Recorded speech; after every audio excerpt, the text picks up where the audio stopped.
So today we're going to talk about the things people do that actually repels good men and women from our vortex of finding love. And I'm really excited to bring in my coach in the house, Sabrina Rising. So welcome, Sabrina. Thank you, Jonathan. Thank you. It's good to be here. Yeah. So we're going to dive right into it. So I want to share with you a Bumble profile. And I want you to, we're going to read it, or I'll have you read it out loud, what you can see. And then we're going to talk about this. Can you see that? Yes, I can see that. Okay.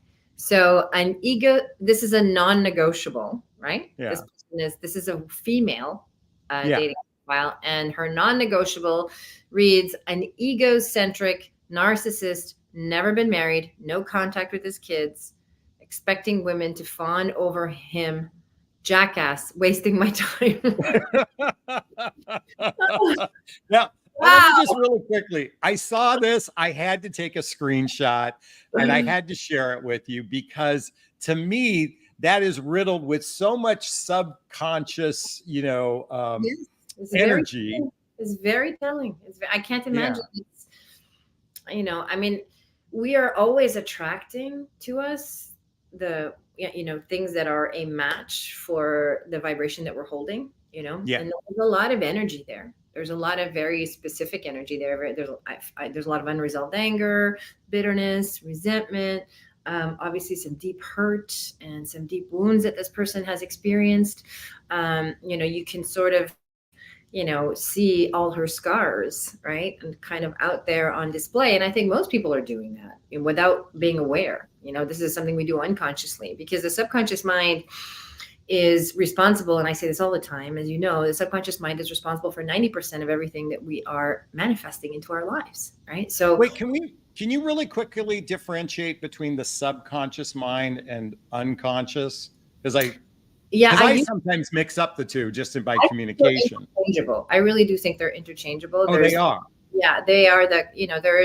There's different schools of thought on it. There's obviously the conscious mind is self-explanatory. That's the part that we're aware of, what we remember, the part of you that hears this conversation and remembers it clearly, and then there's the subconscious mind, which is really our felt experience, everything that is being recorded for us on a deep cellular level that we don't necessarily have access to, the felt, the feelings, when something unpleasant happens and we don't process it fully, the rest kind of gets stored unconsciously, subconsciously. So unconscious is simply sort of the bridge that says, I'm not aware of this part of my thinking or this part of my felt experience.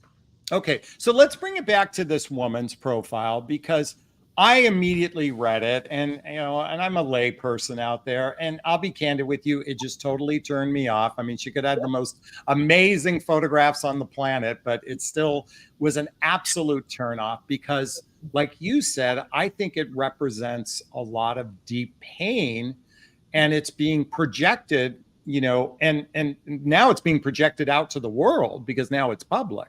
Yeah. Yeah.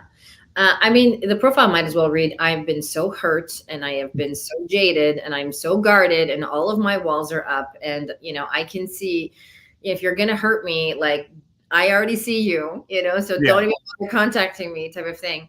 And that's basically what that profile says, and so I think that for anybody who is, putting themselves out there and wanting to date and wanting to attract love or, relationship, any kind of relationship, it's really important that we become aware, self-aware of what we are projecting out into the universe, right? And so if you have a conscious desire to create loving partnership, but you have a subconscious belief that it's not possible for you, or you're not lovable, or love is not safe, or love is a struggle, or love is, you're going to get hurt, right? Yeah. Or that no good men out there, whatever your inner dialogue is, that you may not necessarily, some of that you might be aware of, but you're not fully aware of how it's affecting you in your life and how powerful it is, right? We might say, hey, I'm a positive thinker or positive speaker. And yet in those unconscious moments, the moments we're not aware of, right? We're like, oh, I can't afford that, or I can't do this, or this isn't, sure. Like you can hear the inner critic, the inner dialogue that comes up and doubts the process, that really doubts, the possibility of attracting love.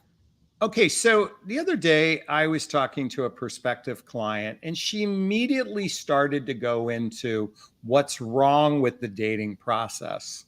Yeah. And, you know, and I felt like the energy was so strong in the negative that Yeah. I felt like in that moment there was almost no room to convince her otherwise, like if, and to some degree, to the extent that I want to validate someone's experience, or at least let me reframe that, acknowledge someone's experience, I don't want to necessarily fall, into the trap of agreeing that that's an absolute. But I think there was almost this unconscious mindset going on that she immediately is already starting behind the eight, you know, behind the football field, or whatever the expression is, behind the eight ball. Yeah. Well, first of all, as a facilitator, the last thing you want to do is meet people, is enable, anyone to stay committed to their story of Yeah. whatever story is not working for them. Right. And so our job as facilitators is to remind the people that we're coaching, what's possible. Right now, Yeah. if someone is not open to possibility, right, like it really takes there's two main ingredients to making a successful transformational conversation between Okay.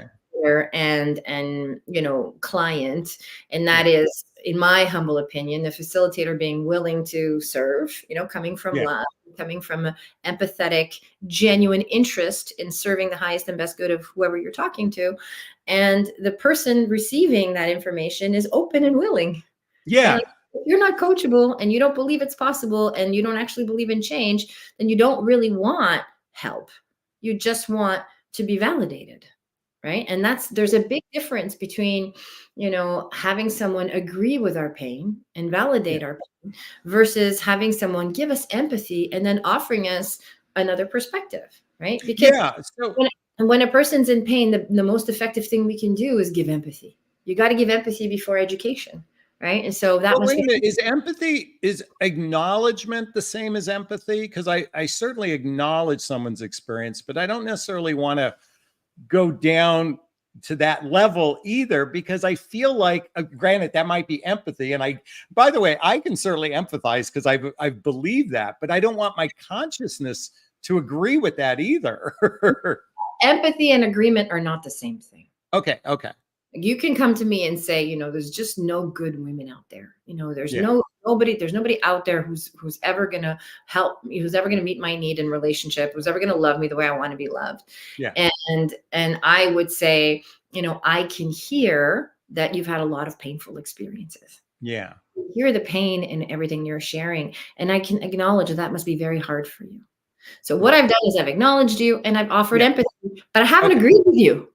Okay, got it, got it, got it. Okay, well, I just wanted to be clear on that because I think a lot of people, and even coaches, they go down and agree it, and all they do is continue the process of having them in this victim, or this unconscious mindset of almost victimhood. Like this woman, to me, feels like victim consciousness.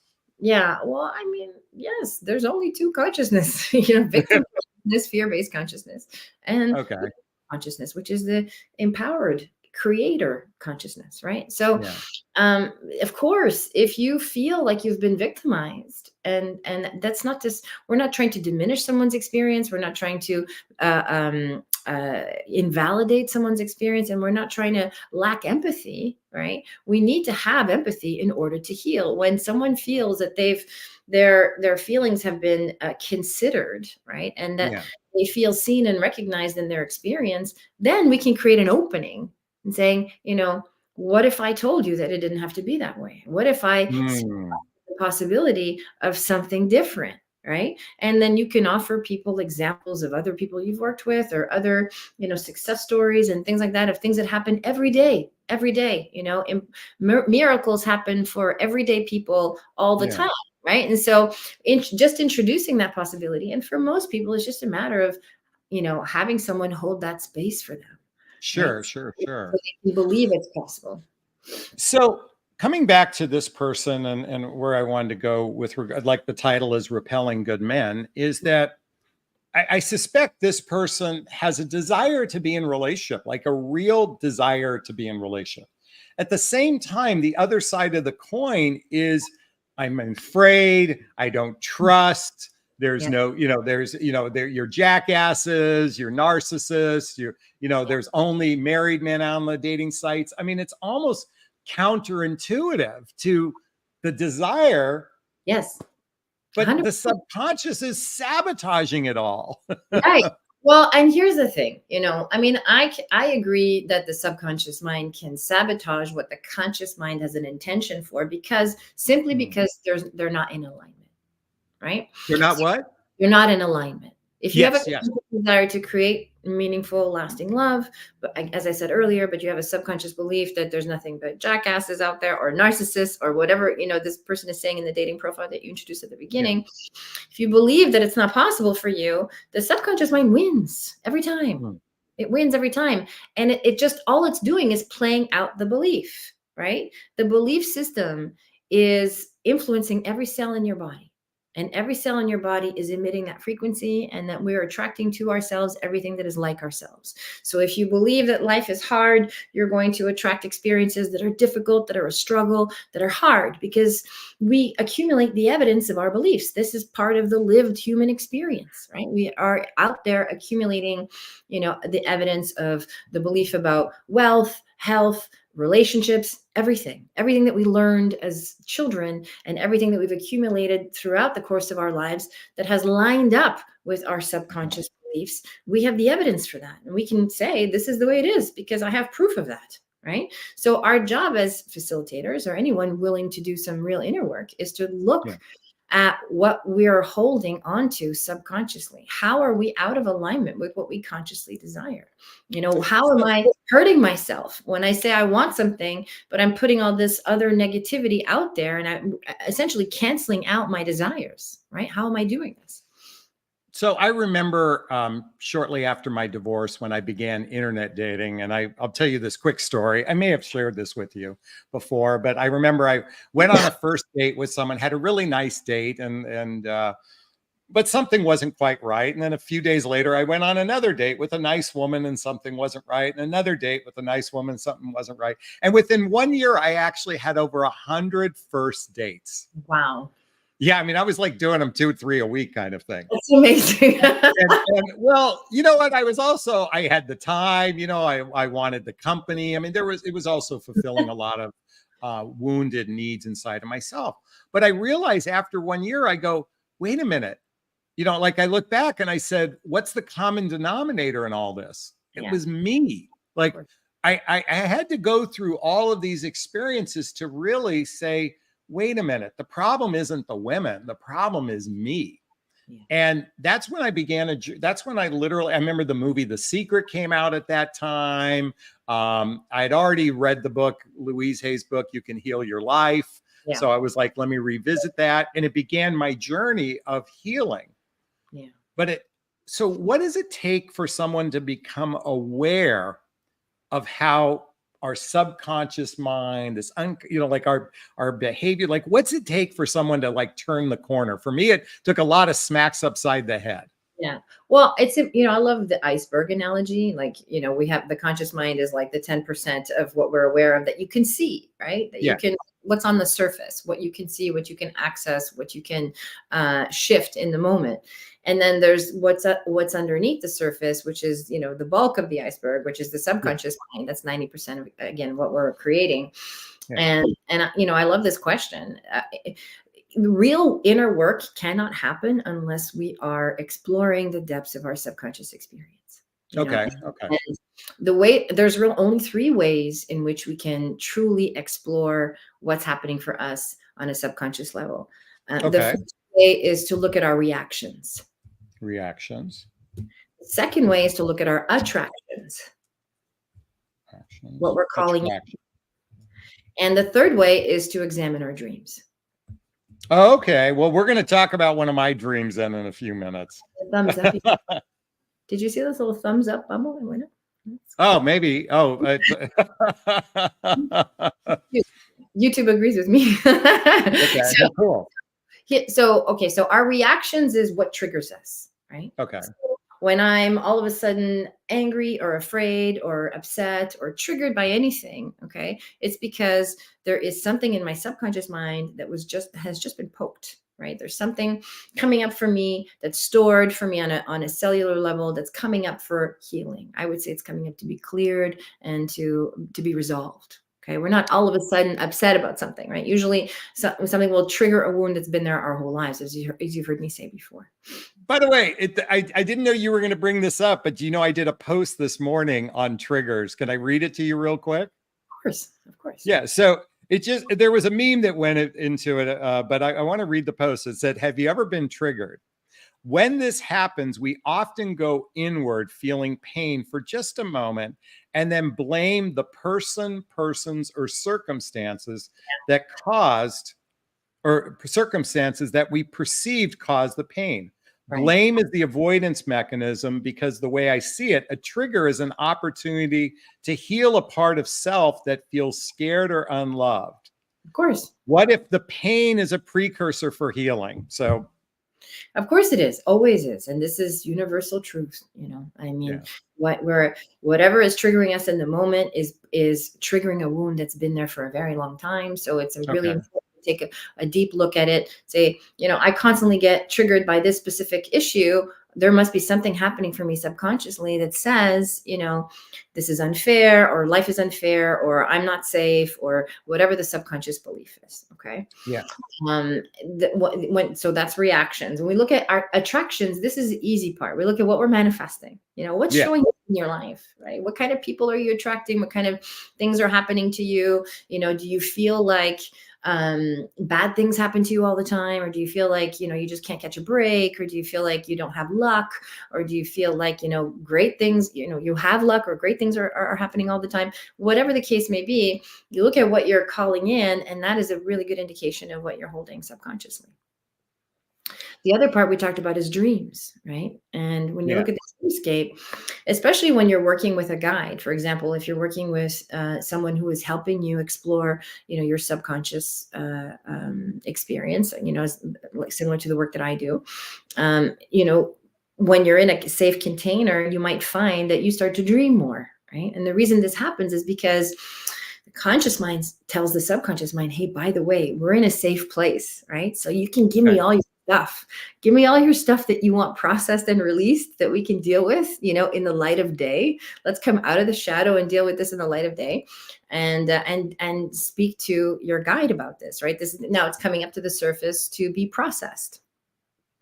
Well, speaking of which, then let's talk about the dream I had that I shared with you the other day. Okay, let's talk about it. You want to do this? So we're going to, for everyone, listen, I think it was last week, I had a dream, and it was so vivid. And I will say, since working with Sabrina, my dreams have been really like, I wake up and going, I got to write this down. It's so, really, really strong, with the strong in the sense that I remember it, kind of thing. It doesn't fade away right away. And so while I'm even sharing this dream, and even though I took notes, I can still feel it. Yeah. I was walking down a flight of stairs with a woman, and it was a date. And we get to a parking lot, and I get inside a car that happened to be like a Ford Bronco. I think it was O.J. Simpson Bronco, but I could be mistaken. And I go, wait a minute, this isn't my car. So then we get out, and I go, there's my car, and it's a Porsche, which I used to own one. But I realized I forgot the key upstairs. So I go upstairs, and she ends up getting into the driver's seat, and I'm sitting in the passenger seat, giving her directions to where we're going. And as we're driving, I realize I forgot where we're going. I just forgot where we're going.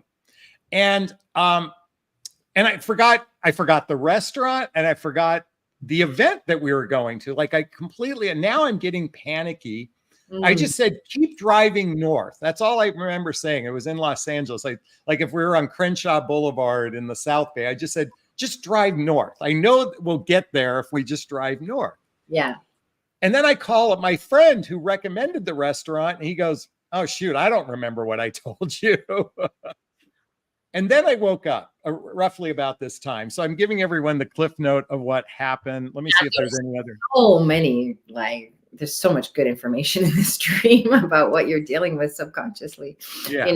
I mean, obviously, this is the work I do. So, as a person who, explores, helps people explore the subconscious mind, I will analyze your dream for you if you allow for that.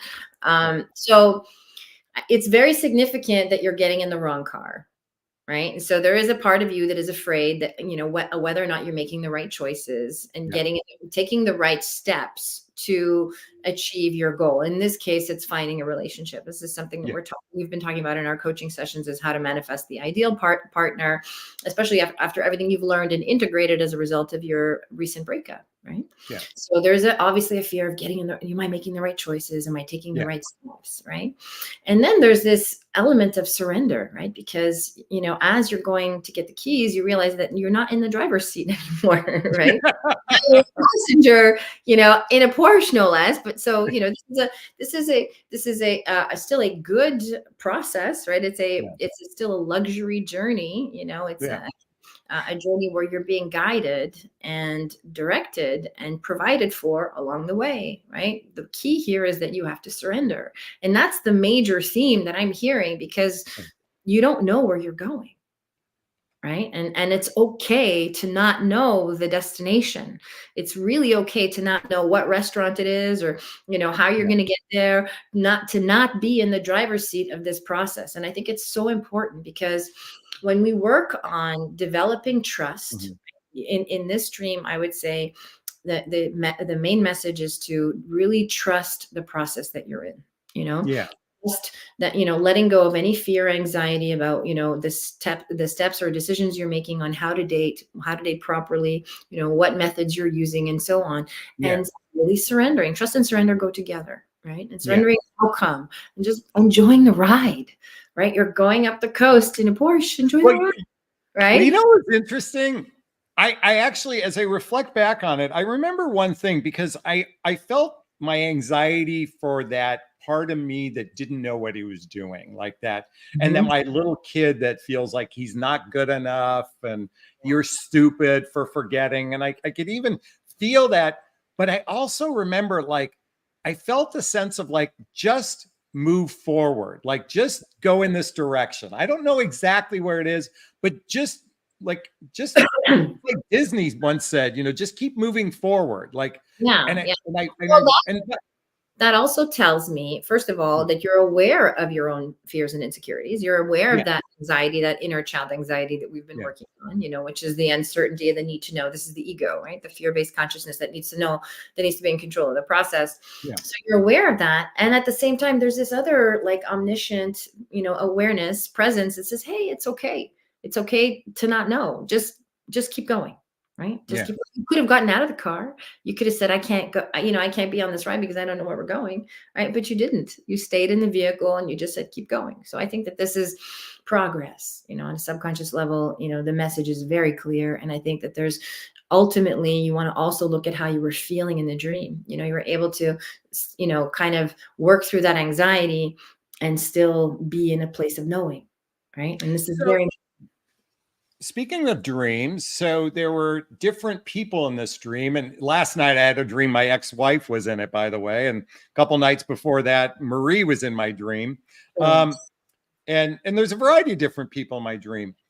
Correct me if I'm wrong. Those people represent different parts of ourselves? Yeah. I mean, Jungian analysis would suggest that you are everybody in your dream. Everybody in your dream represents some aspect of who you are. It can be an aspect that needs to be developed. It could be an aspect that requires healing and attention. It can be an aspect that you haven't resolved within yourself. In the case of like you dreaming of someone like your ex-wife, it's not necessarily about the person, but it could be whatever that relationship dynamic represented for you, and parts of you that are still either feeling guilty or feeling unresolved or feeling, pain or some kind of attachment to that dynamic. Okay? And so we're always developing aspects of ourselves in the dreams that we have. Okay, so let's talk a little more about so, we talked about becoming aware. Yeah. Reaction, attraction, and dream. I want to spend a moment on attraction. I remember once, do you know Jeff Brown, the writer? Yes. He wrote the book, Oh God, Yes. what's the name of the book? Grounded Spirituality and oh God, what's the other? Uncommon Bond. Yeah. Uncommon bond I'm familiar with. Yeah. So, and he once did a post about the law of attraction and how, someone was saying how we attract everything in our life. And he goes, well, if somebody walks up to you and punches you in the nose, Yeah. how did I attract that? Yeah. And to some degree, I'm like, that one's like a good one. So do we really attract everything in our lives, or like, if so, then why did I attract the person who punched me in the face? Yeah, I mean, this is a really great question. I know it's a very controversial one because no Yeah. one wants to feel like they're attracting brutality, Yeah. or being victimized, at that level, at the level of physical safety. Yes, Um, exactly. this is obviously challenging to answer, and yet I would say that we are always co-creating everything.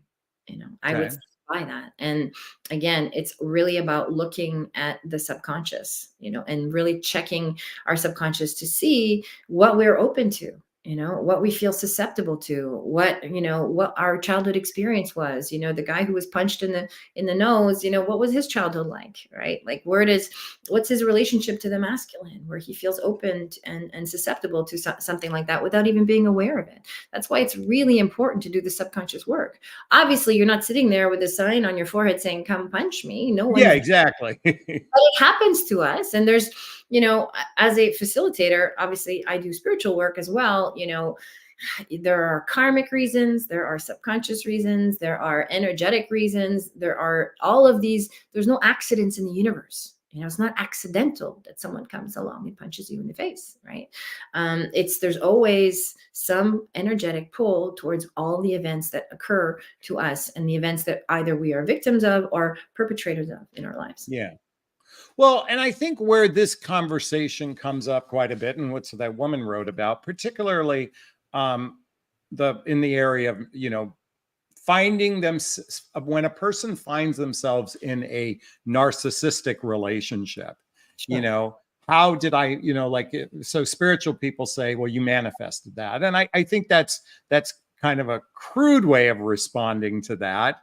Well, I Um, don't think, first of all, empathy before education, please. yeah, And always empathy before education. It's not, and I say that because, you know, when someone is hurting and if someone has felt victimized, if someone yeah, has, for example, if the person who just got punched in the face came up to me and said, I just got punched in the face, why is this happening to me? I yeah, wouldn't say you manifested that, that just kind of like completely negates the pain, the experience, yeah, and the need for empathy. That must have been so hard. That must have been so shocking. That must have been so painful for you. So we have to give empathy first so that people feel like, okay, there's some element of me that's been restored, right? I feel yeah, like healing already just by receiving empathetic connection. From yeah, there, from the empathetic, experience, now I can start to, and there's enough energy available where I can start to look at where I might be responsible for some things.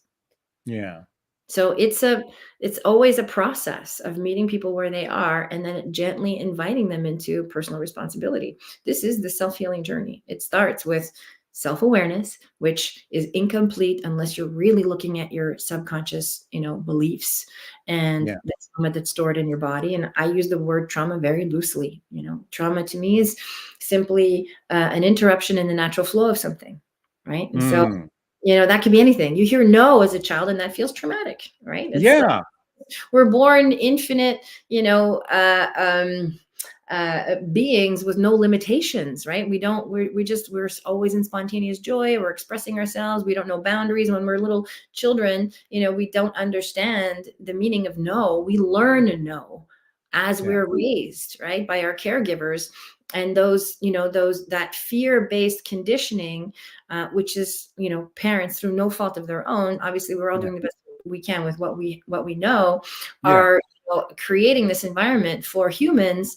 And then by the time our personality is formed, we're full of fear, right? We're full of this conditioning process, this traumatic yeah, experience.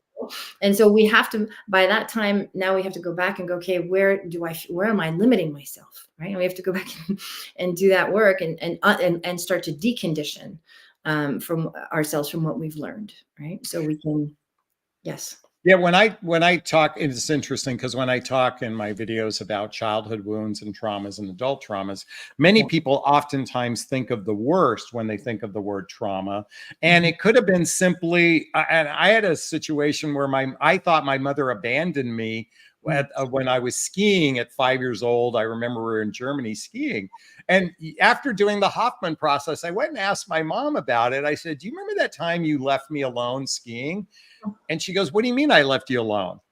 And she goes, "I was just like 5 feet away or whatever it was, maybe 10 or 15 feet away. But in my world, like 5 feet was as far as my visual acuity went. Everything after that, as a child or Yes.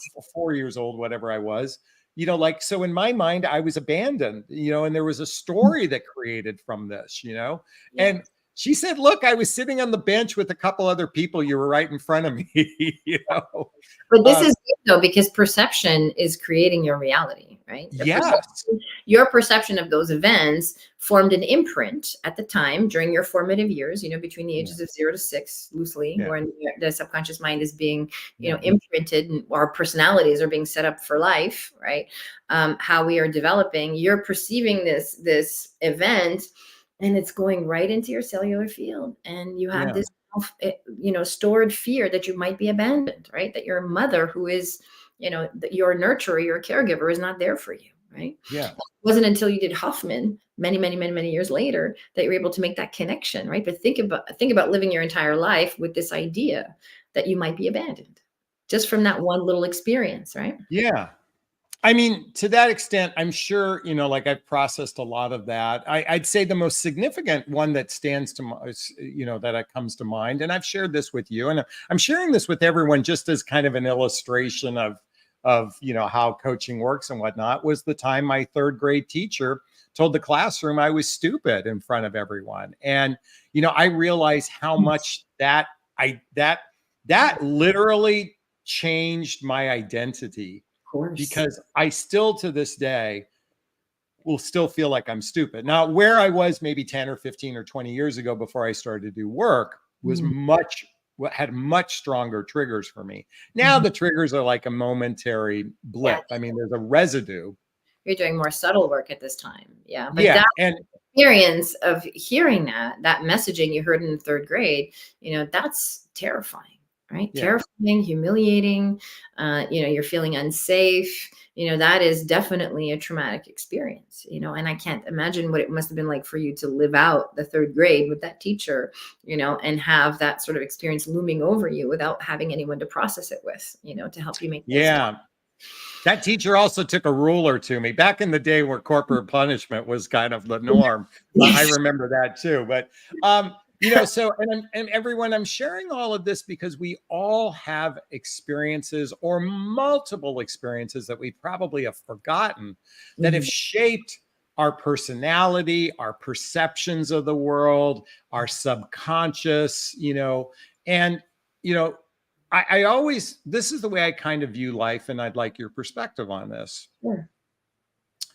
If things aren't going well, that's a time to look inward and say, how am I the cause of this? Or how am I contributing this? Like, I look inward anytime something isn't going well in my life. And that's my barometer for the opportunity to go, oh, okay, if I'm the common denominator here, okay, I'll go and like I'll call, Sabrina, or I'll reach out to my coach, or I reach out to other trusted people in my life to look at, how did I make this happen?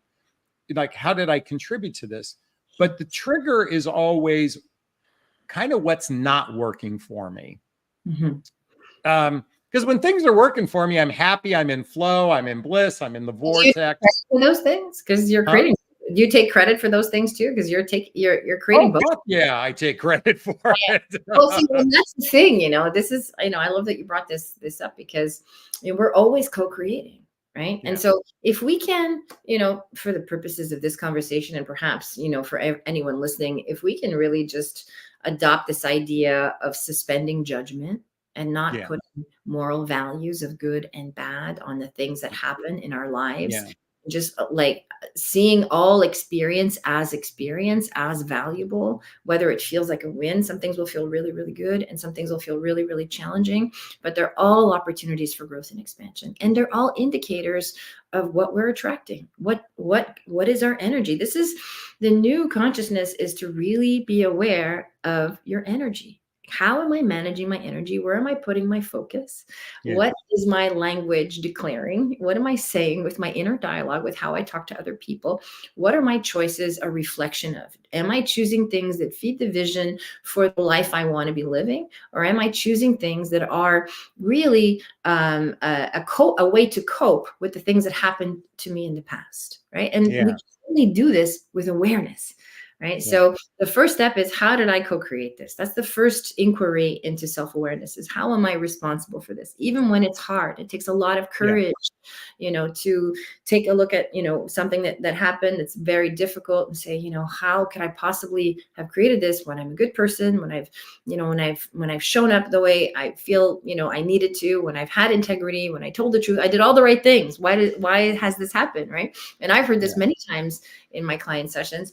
And the fact of the matter is there's something that we are not necessarily aware of that is inviting in this lesson that's here to help us. Yeah. By the way, someone just commented, I just recall the nuns with their rulers in grade school too. So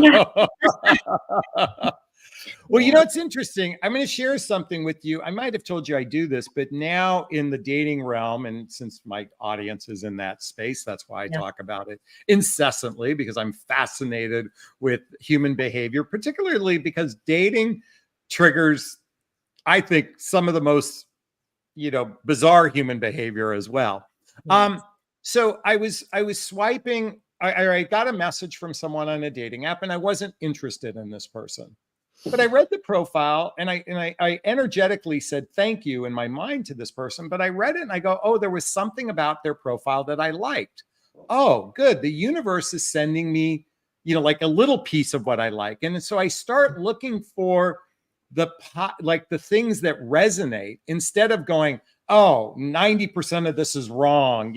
Why are they sending me this? Who are they thinking emailing me? And by the way, I've heard this from women all the time. What is that guy thinking emailing me? That happens frequently. Whereas I'm like, thank you. And then I look for the evidence of things getting closer to my mindset, my experiences, my desires, and just keep looking for the little bits of evidence, because I feel like, this is such a valuable tool you have. Like, really, when you look at your dating platform, you look at your Bumble account or whatever it is you're on, and you look at your dating platform, and this is a wonderful way to monitor, what am I attracting? Right? Yeah. What am I attracting? What message? What's in my profile? What message am I sending out there? What's in my energy? What am I emitting that is bringing this type of person into my sphere? Right? What a wonderful tool. Like we just talked about attractions being a key indicator of what's happening for us on a subconscious level. You have something in real time you can check every day. By the way, I'm offering, if anyone has a question for Sabrina, myself, write the word question in the chat box. And we'll take questions at this point as well.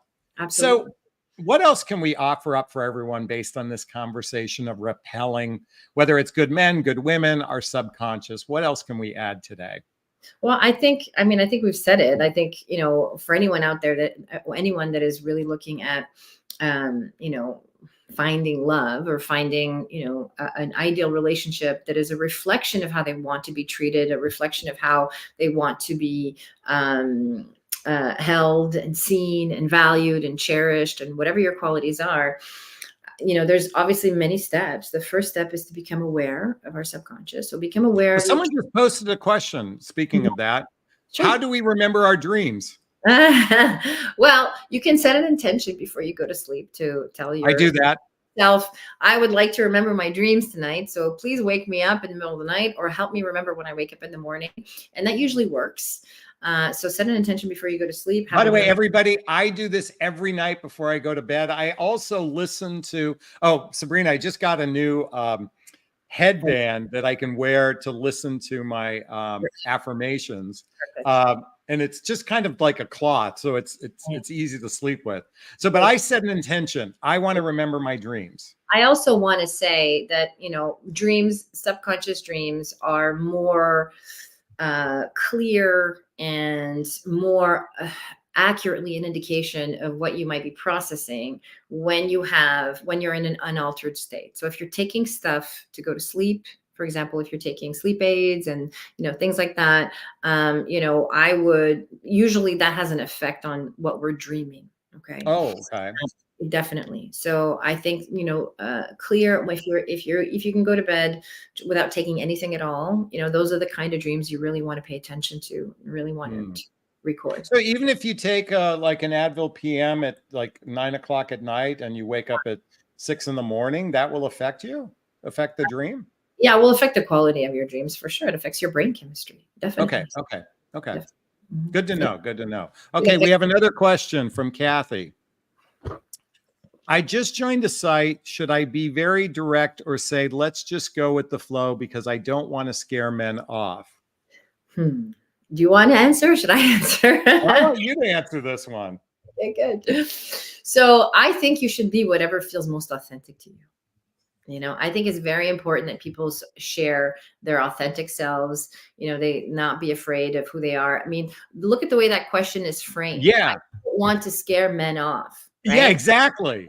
You can't go in with the intention of not scaring men away. You want to scare away the men that are not a match for you, right? Yeah. If you're direct and someone can't deal with that, then that's not your person, you know? So I would really encourage anyone, you know, on any site, you know, whether it's a dating site or your personal website or whatever, you know, to just share authentically from your heart. Yeah, you know, it's interesting because I picked up on the same thing. Like, I don't want to scare men off. Already, you're just in fear based, right? Like, I don't want to do anything. I don't want to do anything wrong. I've always said, if you speak from the heart, you can't say the wrong thing to the right person. So, you know, sharing transparently will never ruin a real connection. Yeah. And it's interesting because I even, you know, like there was a snarky part of me that when I wrote my profile, like it said, don't contact me if you're not blank. And then I go, oh man, there was a snarkiness in that tone, right? So, well, you know, not just snarkiness, it's, you know, it's rigidity. Yeah. Right. And so rigidity is off-putting. It's off-putting when you're in this, you know, relationship. The realm of relationships is feminine, right? Attraction is feminine. It's a soft, gentle process of allowing and receiving, you know, transmitting energy, receiving energy. And so when you say, don't contact me if you're that, you know, there's no grace in that. Does that make sense? No. So, and that doesn't mean that you should betray your values. I think, you know, as I was saying earlier, well, I reworded it. I just reworded it. You know, I'm most attracted to blank and don't tell people what you don't want, essentially. Yeah. Don't tell people what you don't want. This is very important, especially for the profile we were reading at the beginning. You know, it's really important not to put out into the universe what you don't want. Whether you're writing an affirmation that you're putting into your subconscious, or you're telling people what you're creating, or you're sharing about what you want, or you're, you know, creating a profile, declare. Put your focus on what you do want, because, you know, energy flows where attention goes. Yeah. You know, I want everybody to hear and rewind this. Don't put down what you don't want. I don't like using don't there, but it is an ineffective way to put down what you don't want. And at the same time, it's a great opportunity to go, wait a minute, I have this energy. Maybe I need to work on this piece. You know, before I put myself out there. Yeah, of course. Because this is an important mindset shift, right? Yeah. This is when we come out of fear. You know, you're coming out of fear when you stop looking at life from this is what I don't want, right? Versus looking at life from what do I want? Now I'm in love, right? Now I want more of this. I want more of that. Yes to this. You don't. People that are saying no all the time are in fear of something. And if you're saying yes to things, you are in love. Does that make sense? Yeah, and Kathy goes on to ask, but isn't it a natural fear? But I've just come off an emotional roller coaster with a deep emotional friendship. Okay, so if you've just come off an emotional roller coaster, I would take some space and time to really heal and Yeah. deal with your fears, Yeah. whatever they are. And I imagine that they must be difficult. And if Yeah. you are in fear, you are guarded. So I wouldn't, personally wouldn't want to be in the market trying to attract, I say market, I don't like that term, but out in the universe, I trying. call it the dating marketplace, so it's okay. I know. So just to use your language, so I wouldn't be putting myself out there trying to attract new relationships if I wasn't, had just come off of something really intense. I would be taking time for myself to regroup, to integrate, to get realigned and centered with Yeah. my values, with my self-worth, with what I want and how I want to be treated. And when I can stand in that confidently and securely, then I would create a profile and then, or put myself, be open to. You don't have to create a profile on a dating app to attract people into your life. You can just be out in the world and be open to making connections and have that be successful as well. Well, let me ask you though, because I've observed that probably a significant percentage of people who are in the dating marketplace, okay, I'm calling it that, Yeah. uh, are probably rather wounded, rather broken, rather afraid, rather hurt. And to some degree, I think they just think that a relationship will automatically solve that. I think there's this delusion that a relationship will solve that. Yes. But I agree. can't you still be okay? So can you still be feeling pain? I mean, do you have to be 100% healed to be able to put yourself out there? I mean, does that even really possible? No. No, you don't.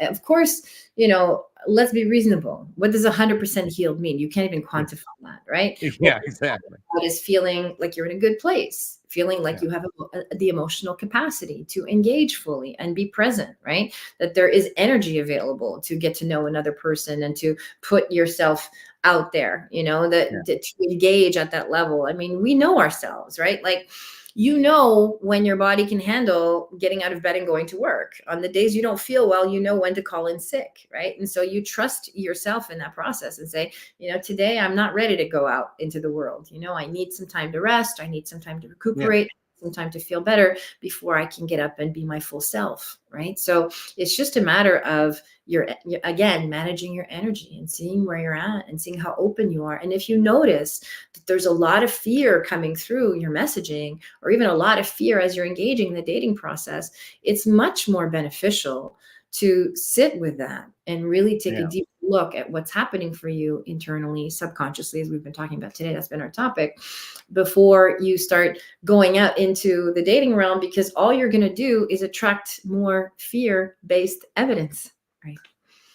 Actually, so it's interesting because Kathy goes on to say something. She says, I think I'm ready because I know what I want. My friend basically drained me.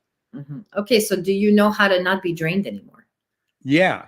Because Like, that's the idea here, is that, if you know what you want, that's great. Knowing what you want is only a portion of it, though. We also yeah, have to know how to maintain healthy boundaries, how to say no when it doesn't match up with what we want, how to, manage our energy, which doesn't, sometimes it's about, checking in with whoever it is you're interacting with to make sure this person aligns with your values, with your lifestyle, with your choices, with your needs, right?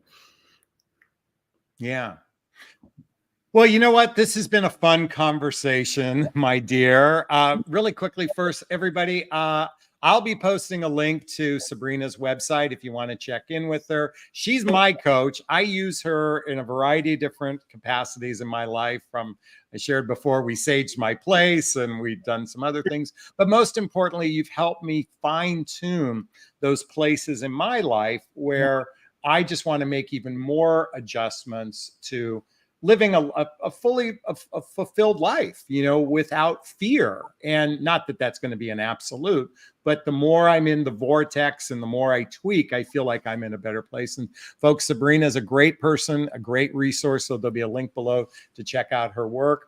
Sabrina, is there anything you'd like to share with everyone before we wrap up this conversation about what you do or how you serve or that sort of thing? Well, I mean, as everybody knows, I'm a facilitator and I hold space. I help people get in touch with their inner life. So we work very much on the subconscious realm. We deal with early childhood conditioning. And essentially, my area of expertise is helping people transcend fear. So moving out of fear-based consciousness and into a place of love, into a place of inner peace and self-confidence and self-awareness so that, you can be empowered to create a life that you love. Yeah. So I'm happy to serve you, and whoever else has any questions, I'm happy to answer. By the way, we have another one that came in, so I figured, hey, you know what? We won't wrap up just yet. Yeah. When do you know when you have been in hermit mode too long? Well, you probably that's your answer. If you're asking the question, you've probably been in hermit mode too long. Yeah, I was gonna say exactly the same thing. That's we always know, we always know, and I think hermit mode can serve, can be a beautiful chrysalis for us to heal, right? And take space to really deal with our wounds and our fears and really look at being intentional, right? With how we want to create our dating life, our love life, or whatever it is, whether it's a business you're building or, whether it's your health that you're reinventing, like being in that space of, as you say, hermit mode, of really being intentional with how I'm going to define this, how I'm going to design this aspect of my life is wonderful. And then we know when it's time, like there's, what's that line between self-care and self-isolation, right? So it's really important to be able to say, okay, well, I'm ready to go out now. I'm ready to do things now. I'm ready to be out in the world. So I had an awareness, and I believe I shared this with you because somebody asked me, Jonathan, are you ready to be in a relationship? I'd be like, look, I've been ready to be in a relationship for years, well before I even met Marie. I was ready for a relationship. Okay. Now that the relationship ended, I'm still ready for a relationship. Now, the question is, am I ready to open my heart to someone? Okay. Am I ready to be vulnerable? Am I ready, or am I willing to be vulnerable? Am I willing to be open and such like that? And as I answer that question, I'm like, when trust exists, I will feel safer to be open. I feel like my heart is opening up to that. But at the same time, it's important to build trust with someone for that to really open myself up. But I clearly know I'm ready for a relationship. The question I ask everyone, are you really ready or willing to open your heart to someone? If your heart is closed, if your heart is guarded, if you have walls, then you're not ready. Coming back to the relationship you're ready for if your heart's closed, Exactly. Like, you know what I'm saying? So I think let's be intentional with what we're creating, right? So if you're opening ourselves up to a loving partnership, and this is the topic obviously that we're sticking to, we're opening ourselves to loving partnership, we have to be willing to open our hearts, right? Yeah. And you find that with this sincere heart's desire to connect on a heart level, to connect in an open, vulnerable way, you'll attract someone who's also willing to meet you there.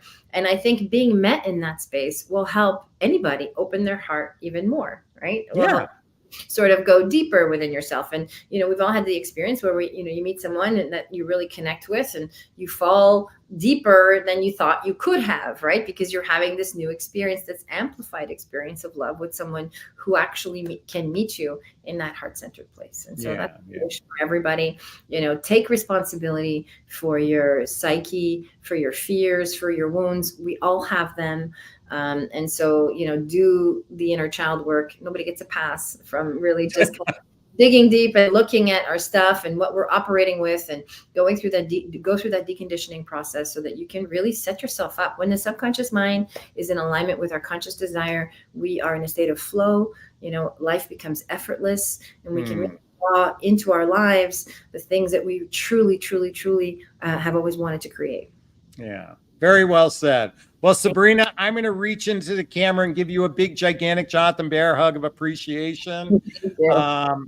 I want to thank everybody that was on today. Bonnie, Kathy, Beach Lover. Let's see who else was on. Jade, everyone, Teresa, everyone, big hugs for being on live. Thanks, Sabrina. And we're going to wish everyone a super duper wonderful, fantastic day.